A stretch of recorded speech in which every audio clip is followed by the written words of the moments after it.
Hi guys, this is Tweaky and this is Soccer Manager tutorial number 1. First of all, what I want to do is just guide you through the Soccer Manager main screen.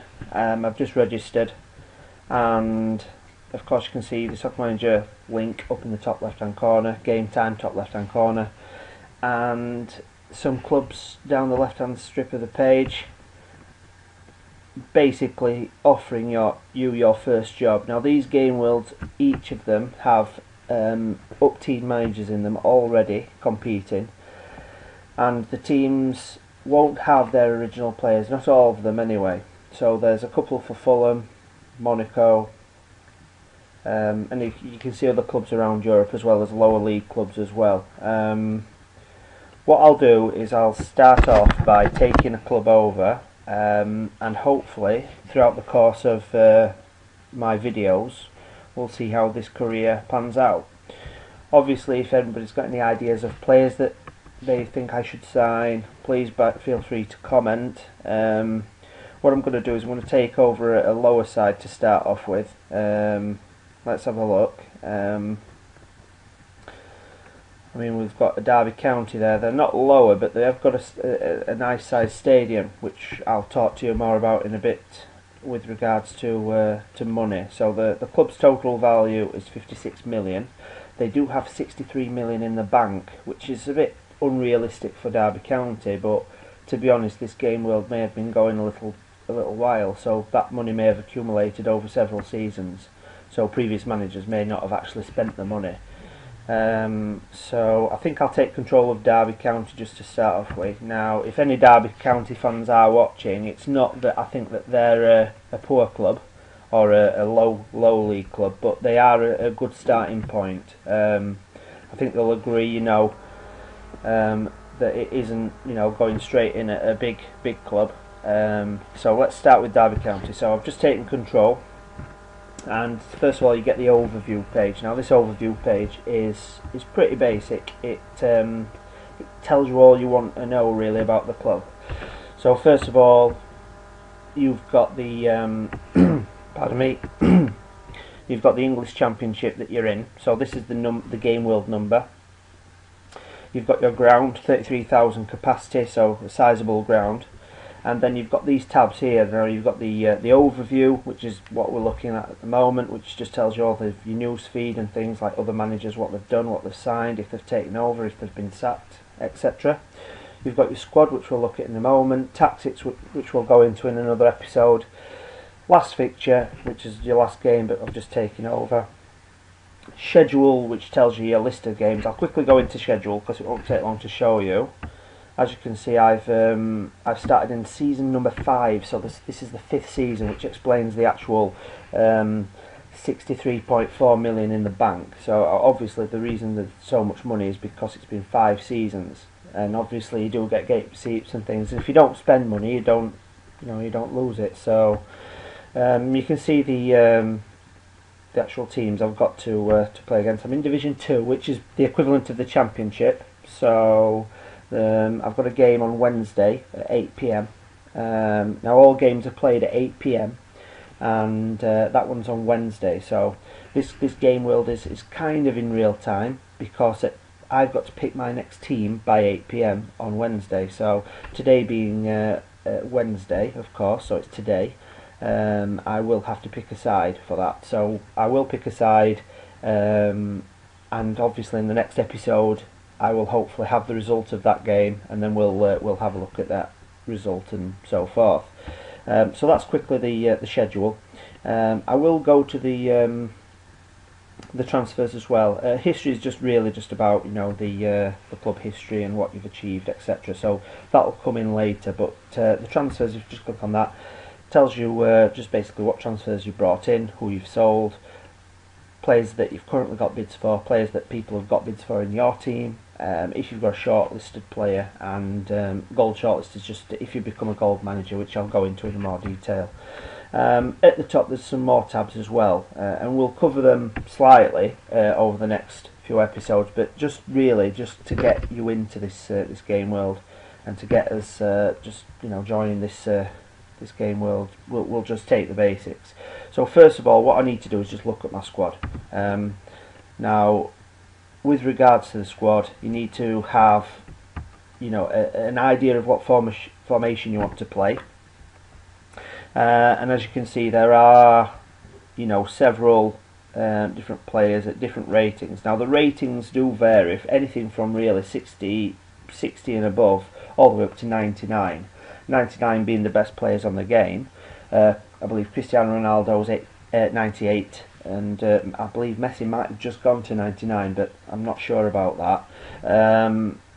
82s, it's pretty average for the championship, but I think that I need to probably utilise this 60 million and probably shave some of these players away, and probably get an average sort of team of about 88. That'll probably challenge for promotion, I would have thought.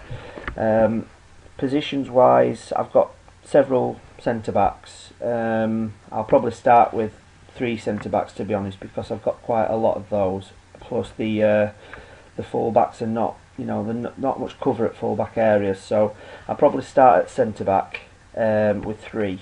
I'll probably play 2 holding midfielders, 2 wide men, and then 2 players in support of 1 striker, because I've only got 1 centre forward there in Porter.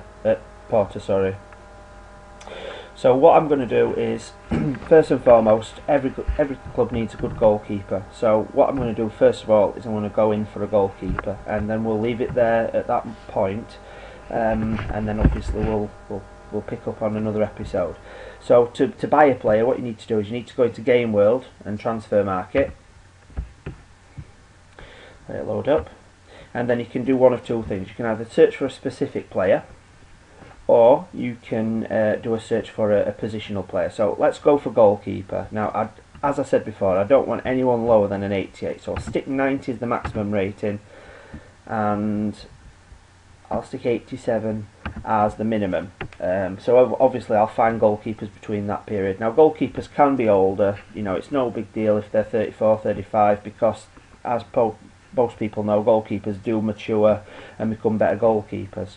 What I will say is that ratings can change from time to time. Soccer Manager can change ratings anything up to 3 times a year, dependent on the league that the club plays in. But we'll come to that in a moment. I've just done a quick search then, just to see what goalkeepers are available. Now, there is a mixture of managed teams and unmanaged teams in this English leagues. For example, Sebastian Frey at Tottenham, that is likely to be a managed club. So if I quickly click on Tottenham, if it loads up, now Tottenham are managed by Arben Pemmer. Now he's a 72 rated manager. Now if you look at my manager rating, it says 40, which is up the top here. That means I've just joined. I have got another game where I'm 200 and something, but you start off at 40, and as you spend time playing on the game, it will go up. He's probably been playing the game for maybe 12 months, maybe a little less. So obviously this manager was last on the line 3 days ago, and his current position is 15th because Tottenham start in a lower position because of their alphabetical order positioning. Now if you can see, Sebastian Frey doesn't play for Tottenham, neither does Eric Abidal. If you look, he's got Lionel Messi, he's got Cambiaso. It may seem unrealistic, but 5 seasons in, you know, obviously Tottenham have accumulated these players. Now he's got a squad size of 25 in the full team, 20 in his first team, and 5 youth team players. You can switch players 21 or below to your youth team, but we'll touch on that later. So let's go back to the goalkeepers. What I need is a goalkeeper that is gonna either be one that's gonna increase to an 88, 89, or one that is pretty much already there. So let's have a quick look. Of course, you know, feel free to message if you agree with the goalkeeper sort of situation, if you like the choice I've made, if you don't like the choice I've made. Now down on this side you can see there's little tabs. Now that, if you look up at the top, that means TB, which is transfer banned. If you sell a player, that player cannot move anywhere for another 10 weeks. So Wojciech Szczesny, who I rate as a goalkeeper, is his transfer ban's up on the 31st of January, which is only a few days. I'm tempted to wait because 10.7 million for a goalkeeper of that potential, and he's only 88 rated at the moment, which means he could at least hit 90, being at Arsenal's number one. It surely is a good shout. So I think what I'll do is I won't buy a goalkeeper, but what I will do is I'll shortlist Wojciech Szczesny. So I'll bring him up, and what I have to do is just go into shortlist player and add to shortlist. Now when I log in again, if someone else has gone in for him, like for example Fulham are interested at the moment, if someone goes in for him, I will get that on my screen. It will say Fulham have made a bid. Now you can make a bid that's undisclosed, so people don't know what you've gone in with, which I'd always recommend, because for numerous reasons, but the main reason is because you don't want to be outbid, and if someone goes in for a player and they've spent a certain amount of money and they've told you how much money they've gone in for, then it's obvious to you to go in higher. So it makes a lot of sense. That's about it with regards to our first episode. What I'll do is I'll go into more detail with other things later, but I do feel I'm going on a bit. So if you like what you see, please comment. Of course, subscribe if you like what you see as well. And until next time, this is Tweaky signing off.